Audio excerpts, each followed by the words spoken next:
केरळ, बंगाल आणि आसामसह 5 राज्यांमधल्या निवडणुकीच्या लढाईमुळे राजकीय वातावरण तापतंय. अशातच भारतीय राजकारणात आज एक अत्यंत विशेष क्षण पाहायला मिळाला. पंतप्रधान नरेंद्र मोदी आणि विरोधी पक्षनेते राहुल गांधी अचानक समोरासमोर आले.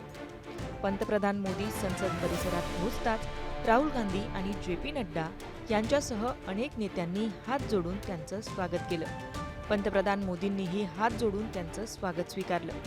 इतकंच नाही तर त्यानंतर दोन्ही नेत्यांमध्ये संवादही झाला. सध्या सुरू असलेल्या निवडणुकीच्या पार्श्वभूमीवर त्यांनी कोणत्या मुद्द्यावर चर्चा केली हे स्पष्ट नाहीये. महात्मा ज्योतिबा फुले यांच्या जयंतीच्या निमित्ताने संसद परिसरातल्या प्रेरणास्थळ इथे एका विशेष कार्यक्रमाचं आयोजन करण्यात आलं होतं. या कार्यक्रमाला सत्ताधारी आणि विरोधी पक्षांचे खासदार तसेच लोकसभा अध्यक्षांसह अनेक राजकीय दिग्गज उपस्थित होते. या सोहळ्याला उपस्थित राहण्यासाठी आलेले पंतप्रधान नरेंद्र मोदी आणि काँग्रेस खासदार राहुल गांधी यांची भेट झाली.